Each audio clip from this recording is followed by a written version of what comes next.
जीवन का काट सत्य आया है सो जाएगा राजा रंग फकीर। कोई विमान पे चढ़ चला कोई बंधा जा जंजीर। जो भी आया है इस संसार से जाना है ऐ के सब केहू जानत बा मन मानत नहीं बा। कितना इकट्ठा कई के रख ले और कितना दूसरे के मेड़ जोत ले सारा उपज खाली वो 2 अंगूर में होते बा। हाँ हाँ गुरुजी।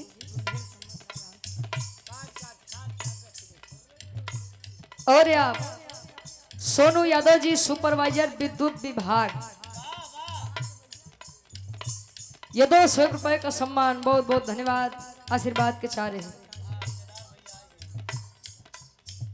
पंकज यादव ड्राइवर पयासी वाला 51 रुपया गाँव के नाम में भैया पयासी वाला वाह धन्यवाद देवरिया की धरती।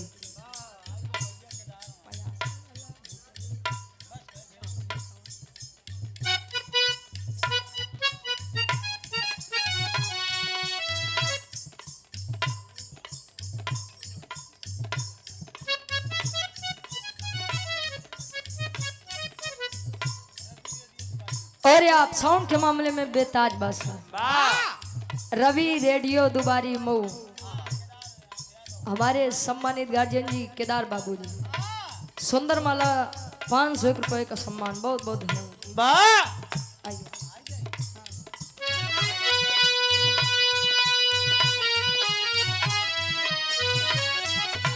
और आप मोरंग बालू और गिट्टी के सप्लायर साहब राम सिंह यादव उर्फ मंटू भैया समय पर डिलीवरी के लिए संपर्क करें। नई गाड़ी डंपर ट्रक से गिट्टी बालू मोरंग उचित मूल्य पर मिलता है। पता मदहा पेट्रोल पंप सलेमपुर देवरिया से भाई के द्वारा यह 200 रुपए का सम्मान बहुत बहुत धन्यवाद। कहे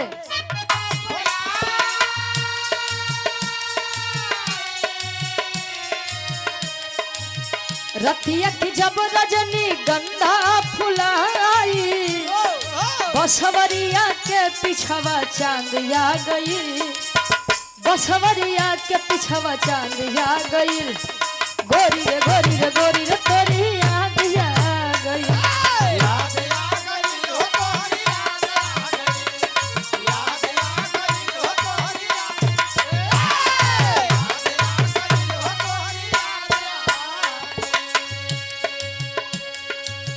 बाल पहले के समय के प्रेमी प्रेमिका कौ डब्लू गुरु जी खाली चांद तारा देख के अपने प्रेमिका के याद कर तू ढेर जानकार बनत है। तरह से बढ़िया कवि जी फर्ज में लिखते हैं बिटिया दास करे मंच के माध्यम से याद जा गई।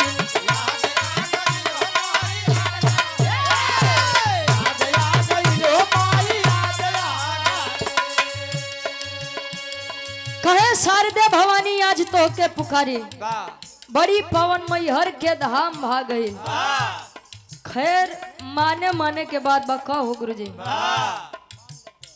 विश्वास बा तो लोग पत्थर में भी भगवान को खोजने का कार्य कर जाते हैं। अब विश्वास नहीं बा तो साक्षात ईश्वर भी दरवाजे पर आ जाओ लेकिन फिर भी आदमी बेइज्जत करके हटा देते हैं भगा देते हैं। इंसान के तो कदरे नहीं करत बा आजकल जियते के कोनो कदर नहीं बा। अब मरे के बाद आदमी बड़ी पूछत बा भाई।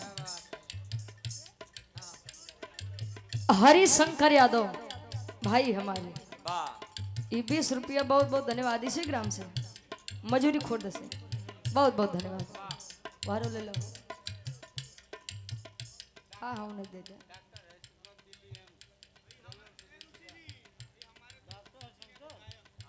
और ये बड़े अच्छे कलाकार बड़े भाई हमारे सचिन यादव जी ये भाई के द्वारा इस भाव को सम्मान 100 रुपया बहुत बहुत धन्यवाद आशीर्वाद के चाह रहे।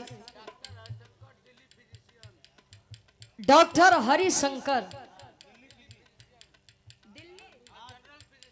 अच्छा दिल्ली जनरल फिजिशियन 10 रुपया भैया बहुत बहुत धन्यवाद। वाह।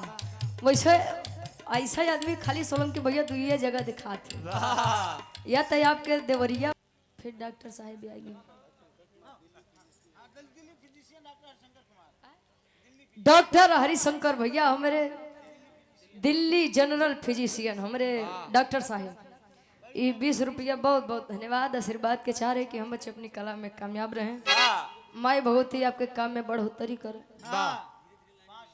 हाँ कम से कम डॉक्टर साहब समझ ले वह बहुत बड़ी बात है। अंतर के दूसरे अंताल में कवि जी लिखते हैं।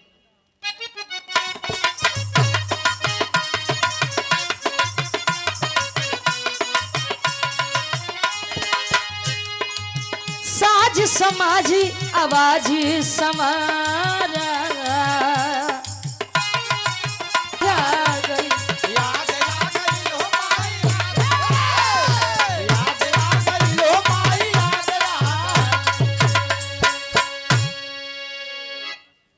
साज समाज आवाज समारा। गवैयन खातिर चीज बड़ा मायने रखा था। साज समाज और आवाज तीनों में से एक कोई अगर गड़बड़ रहा है खय मन की तरंग मार लो बस हो गया भजन। आदत बुरी सुधार लो बस हो गया भोजन। नहीं भैया भजन पहले भजन करो करे बाद तब भोजन। उसे इतिहास गवाह बा गुरु जी। पहले भोजन तब भजन। और हमारे बड़े भाई अंकित यादव जी आपके द्वारा 100 रुपया बहुत बहुत धन्यवाद।